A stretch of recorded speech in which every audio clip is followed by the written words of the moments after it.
Hello, and welcome back to my channel. Welcome back to my podcast episode. Today, I'm doing something a little bit different. I'm recording in video, and I want to talk about grief. The topic of grief, coping with grief, is one of my podcast episodes, and it is the most downloaded episode in every episode I've created. So, I wanted to bring you a little bit of a discussion about grief and about the hunger of the heart, not just from a mindful eating perspective, but from a shared story perspective. So here's where I will say, if you are triggered in talking about grief, loss, death of a loved one in any way, shape, or form, please do not watch this episode or listen to this episode. The video will be linked below from the podcast page. Please do not watch. I urge you to seek help from a licensed care professional when it comes to your mental health. I do not want to cause any trauma in any way from this intended episode. It really is a sharing of my story, but please bypass if this is not in the best interest of your mental health. I woke up this morning on the 20th anniversary of my partner's death. I have a daughter, so he's the father of my child. He lost his life tragically in a motor vehicle accident. She was 18 months. Gosh, I guess I need to do the math. It's not funny. I should know. She was very young. She was like not 2 years at the time. And when I woke up this morning, I never know how I'm going to feel on these days. And we all have these death anniversary days. So I woke up this morning and I thought about heart hunger. Could I share not just what heart hunger is, which I will, but also how would I honor my own heart hunger? Food to me is such a connector. So I will be taking my own self and maybe this video camera into the kitchen and just talking a little bit more about heart hunger while I make his favorite chocolate chip cookie recipe. Now, heart hunger is generally described as an emotional hunger, a longing, a desire attached to an emotion. And many times that emotion is something that isn't there anymore. You want to recreate it. And we have many emotional ties through food. I'm sure you can name right now so many. Maybe they're tied to your parents, your grandmother, even moments with your children, trips to different countries and experiencing different cultural foods. It also can be tied, and this is my own experience I'm sharing, to a lost person, something that isn't there anymore, someone that isn't there anymore. And today, when I think of my own heart hunger, certain foods did come to mind. And it was more than just food. It's the feeling of the goodness, the good memories of the person that I'm thinking about today, of my fiance, the father of my child. I had a lot of good memories and I had a lot of terrible ones too, just with the conflict in our relationship. But today, this is how I wanted to honor him and think of the good times and invoke those memories through my kitchen. One of the things that drew me to this person, his name was Chris, was his love of food. And he loved to cook. And so when I think of heart hunger and the food connection, I do think of him and his recipes. I have saved a cookbook of his. I bought it for him and he wrote down all of his little recipes in this cookbook. And I'm so grateful I have it. It's in his handwriting and it will go to his daughter. She does like to try and make his fudge out of there. And, it's so cool to see. I've even taken pictures of her doing that, which, to her, she's like, "You're wacko, mom." But to me, it's my own way of feeding my own heart hunger. So before I even think about going into my kitchen and making chocolate chip cookies and uploading this impromptu podcast episode, let me read to you heart hunger from the perspective of, this is Jan Chosen Bay's Mindful Eating. She talks about heart hunger being longing for foods that relate to family and loved ones. And this is what I'm talking about. I'm talking about food that is relating to a loved one. People have a mood or an emotion attached to a certain food. Hunger for these foods arose from the desire to be loved and cared for.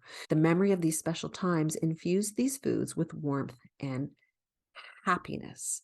And when I think about meals that I shared with this man, when I think about things he used to cook for me, those are happy times.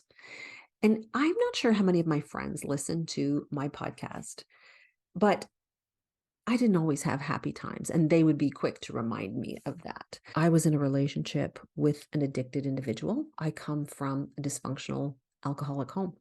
So it made sense that I was attracted to not just a man who shared a love of food, but who mimicked some of the behaviors of my own home.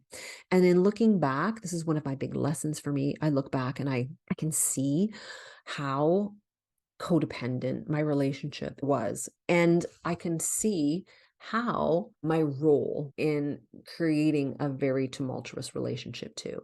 And when I think of heart hunger, I feel even broader about it than food. I feel like my heart hungers, and I'm sure if you've lost someone, you can feel this. You want to sit down with that person one more time and say what you didn't get to say, especially if things ended abruptly. I want to sit down and say, goodness me, I'm so sorry of the way that I acted, because that was what I knew at the time. That was my patterning. That's the only way I knew how to quote unquote cope with all of what was happening. But he's not here to do that. And so today, I feel like on this 20th anniversary, I'm going to honor him by cooking, by even talking about heart hunger, not just my own, but maybe we can talk about yours too, because I'm sure you feel your own brand of heart hunger in longing for someone that may not have left this earth, but maybe isn't close to you in proximity. My goodness, when your children go off to university, we can hunger for them. Even when a relationship ends, you can have hunger for them. Don't you think? This explanation really hits home with me in this book. Many people are aware that they eat in an attempt to fill a hole, not in the stomach, but in the heart. We eat when we are lonely. We eat when a relationship ends. We eat when someone dies, taking food to the home of those who are grieving. These are the ways we try to take care of ourselves and others. What I'm trying to say is, maybe if you need to take care of yourself through food, give yourself permission to do that. I took care of myself through food and alcohol. That part I'm not proud of. And I don't mean that I was driving my daughter around while drinking, but when I would wake at midnight with bad dreams and a lot of sadness and guilt and anger and so much mixed up in what I was feeling at the time, I would have a glass of wine to get back to bed. We do these things because we are looking for self-care. And so with the food part, if the food is something that helps soothe you in a time of grief, maybe we need to normalize that and allow that to be part of coping, because eating is emotional. Food comes to funerals. People bring food when someone loses someone else. It's a way of caring for another person. And if you need to eat or to honor a memory through the smell of some chocolate, by remembering somebody, by going into the kitchen and baking something, let's just make that part of grieving, part of life. Hopefully your cookies will look better than this. I think he left an ingredient out, or I had too much butter and maybe the measurements were wrong, because they don't look so good. They taste good, but they don't look so good. Maybe it's a sign. Maybe I should have been more mindful about baking the cookie rather than trying to bring a message through to the podcast and to the YouTube channel. On that note, heart hunger is only one of the types of hungers that we can feel on an emotional basis, and that we sometimes try to feed with food.